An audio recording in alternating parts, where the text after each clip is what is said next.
Yo, what is going on, everyone? Welcome back to the channel, man. It is your boy Mazir here, and we are back with another Clash of Clans video. And guys, on today's video, we're gonna go in and dive into some attacks with the Queen Charge hybrid hogs. Yes, that means both of these hogs and super hogs mixed together. This is a very decent strategy to kind of work your way out of it. Like, you can learn it and then it can work out actually on a lot of base styles.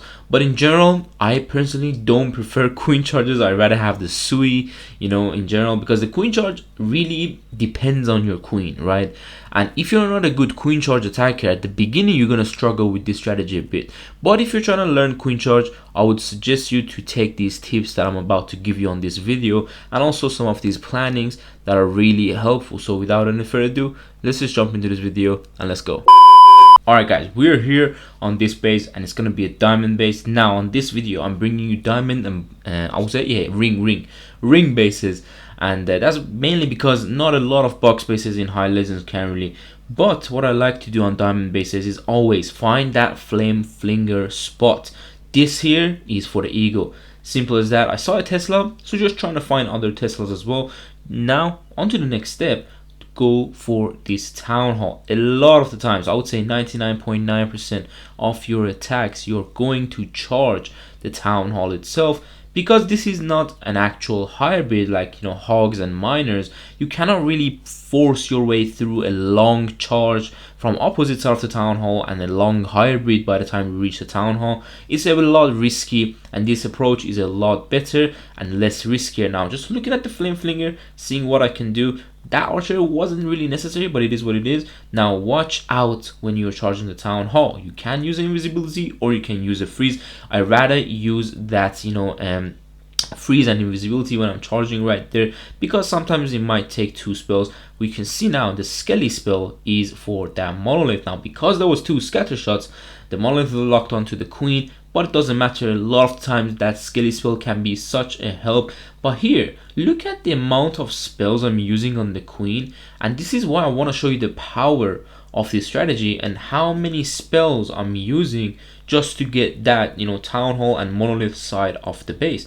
Now looking down again, seeing everything fine, I'm gonna rage up this queen, maybe or maybe not. Come on, okay, I didn't need to do that.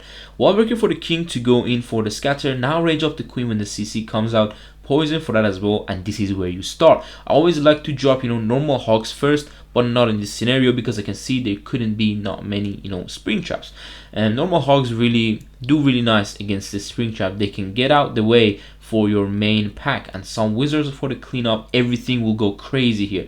You need to use that freeze wisely and don't use the freeze too early. You need the core or the back end scatter shot. That's where I need the freeze. Now this space was really tough. Look at those rages. It covered 2 scatter and 3 multi, so this was a tough base to get through. But with that warden ability and the hogs mainly getting the core, that's when on the back end now you have an easier job. Let's look. Okay, we're gonna take out that royal champion. RC still doing nice. If I didn't use that many freeze spells at the beginning, I could have easily just freeze that expo of course here, but my RC is gonna go down. And this whole strategy, guys, it's mainly your RC. I'm gonna be honest with you, the hogs are basically mini tanks for the RC throughout the whole base, because they're above the ground. They're going to be in front of your RC the whole time. They are faster, they can move forward, and those I would say super riders that come out from your super hog riders, they can clean up behind as well,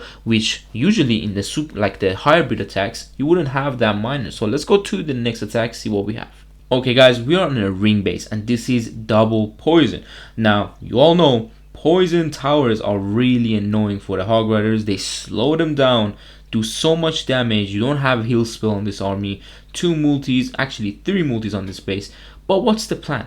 The plan is I want to charge the town hall. What do I need to do with that? I need to funnel the queen on one side and then funnel her on the other side when needed. And here I was planning for the flame flinger to go for the right side multi, because that's where I need to use 2 wall breakers to get the queen in and get the queen out, which means later I won't have enough wall breakers to get her to the core. So the flame flinger can do the job. 1 headhunter was a very good timing to get that out. I'm going to funnel this king. Always funnel the king with a Yeti, because you're sure if even Teslas pop out, the Yeti and Yeti mites and the wizards can get through that Tesla farm and also do a smaller funnel, maybe in the next layer of the base. Now here you need to make sure your queen goes in, which means, you remember that I told you about that invisibility? You can use it on the queen pathing.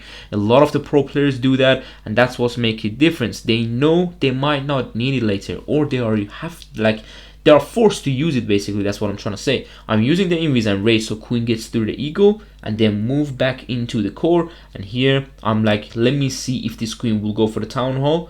Yes, she does, and I'm gonna go and then start my hogs and everything from the other side. Just make sure your queen is on a nice rage spell overall, and maybe some freezes. Just invest something so when you're using the hogs, they just don't distract you from looking at your queen. Now here I rage and pop the ability because I can see that queen can get so much value. I'm not the best queen charge attacker. Warden ability, sorry, for the hogs, everything going forward, I might have not needed here, but that Electro Titan in the CC was going to melt some of my hogs, at least that I know. Okay, one freeze left on this army. You can see the back end is not too strong, and we have the queen with healers looking really strong. Champion with her ability and that free spell can be really nice, and this is how you can get these ring bases really out the way. I would say you're usually charging the core, but let's say you're not the best queen charge attacker like me. Sometimes you're gonna mess up. I didn't every time I couldn't make the queen to the core. This video is just the triples, but just make sure you use that invisibility nicely. And yes, that's the swag spell, but use the invisibility nicely if you have to. And let's go to the next base, which is gonna be a tougher one. Okay guys, we are on the next base. Look at this ring. There's some small details that you need to look at a ring base when you're queen charging, which means they close the walls. If you look at the monolith and those two expos, they are closed walls after the expo, which means between the expo and the multi, which means if you get that queen inside that compartment and then wall break into the clan castle, she has no other place to go. You just need to funnel her to the right and to the left so you make sure she goes in. That's about it. There is no open walls on this base. Everything is closed, which is a helpful, I would say, what do you even call that? It's really helpful for you, basically. That's what I'm trying to say. Now, watch out for the flame flinger spots on this base. I really couldn't find the best spot, so I'm going with a skelly spell, one or two loons, and then the blimp, just to get that monolith out the way. Pull the CC so I don't have the worst timing when the CC comes out, and let's say lock onto my queen, and the monolith locked onto my queen too. That's what I don't like, and I'm pulling so many skelly traps. This is good because now one expo is down, and I'm just gonna deal with the CC nicely with that race spell. Looking at the queen, I realize she might come down if I funnel the top side and then funnel the lower side with the king. Wall breaker to that expo so she goes in. I'm dropping that loon. You can see I need that archer tower. I'm not sure if my queen can go up. I'm not really know my queen pathing in the queen charge. Basically sometimes it's weird, but look at that wall break and the coco loons. Keep dropping them. They're gonna be nice to find you some good traps. And then this is what I mean. King did his own job funneling everything, and queen has only one way to go, and that's into the town hall. Now here you're gonna see I don't need the rage spell, do I? Absolutely not. That loon that I dropped at the beginning, not at the beginning, but like a bit before, took out 2 Seeking Air Mines. King pulled both of those, spell towers. And now I'm dropping a few hogs and then the normal super hogs, going in with hogs on the sides as well. Queen will take out the multi for me nicely, but I'm raging her up again so she does that faster and go tank the upside scatter shots. And now warden ability, just pop it the best moment. Look at that. I took everything. I took even the headhunters as well. Queen, do I need a freeze? Oh my god, I pop her ability. Always pop the ability a bit before you actually need to, because I've seen a lot of people lose the whole queen through the ability like that. Okay, now look at these spells. This is what I meant. These spells are for your royal champion, guys. I know I used one for the queen, but I just didn't want her to take too much damage. I wanted to stay alive.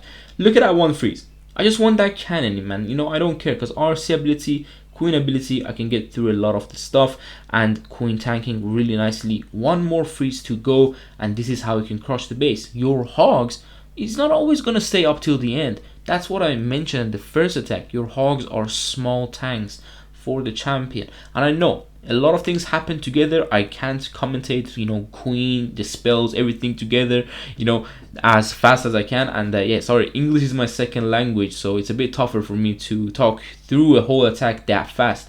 But this is gonna be a time fill, and that basically brings me to start early. Let's go to the next phase, and I'm gonna talk about that more. All right, we are on the last phase, and this was by far one of my cleanest attack with this strategy, and this attack made me really kind of like the strategy, even to say it like that. But because these bases, I hate these diamond bases, they are so annoying with the rage in front of the town hall and the rage on the eagle. So what I do on these bases is drop that flame flinger for the eagle, nice and done. One Yeti just to tank for that wizard tower or any Teslas that pop up. Queen, of course, charge that town hall with the queen. Now here you always need to watch out for the Tesla farm and these two mortars. You're doing multitasking, okay? Don't forget that. Healers for the queen, one loon to test, headhunter going in as well. You can do some damage to the king. And here with the mortar, look at these barbs, just trying to tank these mortars really nicely to try to get the best value out of the flame flinger. And you just need to do that a few shots. It doesn't matter if mortar shoots you once. I saw the queen HP from that troop bar, and I went straight up and raged that queen. That's what you can do. Also look at your troop bar, see if the queen is low on HP, drop that spell. One loon and a wizard to funnel the king in, and I can see this multi is going to be annoying, so I freeze the rage tower too, because if that loon would have pulled that rage tower, it would be so bad. Okay, now queen taking out the multi here. Watch out, your queen could walk out, but take a look at what I do. She's gonna go there, but is she coming back? That's the question. And if there was a Tesla on the outside, she would. I'm holding on to the invisibility. She comes back. King went in to get the scatter. I raged the queen. But take a look at my all CC down there. They activated the rage tower. This is what I love about how to do these bases, like destroy them. RC with a few hogs to clear out what the king couldn't get, and then the main pack will be with the RC and the normal hogs to go in. And here I can see the queen is fine, but I know I need to hold that rage spell for her because she's going to deal with the monolith. One skelly spell on the monolith, everything just shooting the CC. You can see that rage tower was activated before, so now there is no problem going through that area. Again, we have that 2 freeze and the invisibility for your royal champion or your back end queen going in. So nice. Wallbreaker for my queen, so later she has access to the scatter just in case she's going around. Don't forget the cleanup wizard, of course, behind all your army. And just take a look at those super hogs and the champion going through the space. Here, just make sure you have some good timing headhunters. That wasn't the best timing or even the best place to put the headhunter, but it is what it is. We take what we can, and then the champion will be able to deal damage to the scatter. Queen on the back end, and this base is absolutely clapped again. We have 30 seconds, and as I mentioned before, sometimes I know it can get very bad on time because you're watching the queen so much. So once you're sure your queen will go in a certain way, start the attack. Don't waste time like I did on the last attack. And that was it, guys, for the video. Hope you liked it, learned something new about queen charges, and especially these mixed hogs attacks, because they are really fun. And as always, I'm gonna have this strategy link down below in the description in case you wanted to give it a go, because I would really suggest you to. This is a really nice strategy for those who are struggling to hit ring bases or diamond bases, which on this video we worked on them. I hope you're having an absolutely amazing day so far, and I hope I see you soon in the next one. So take care and peace.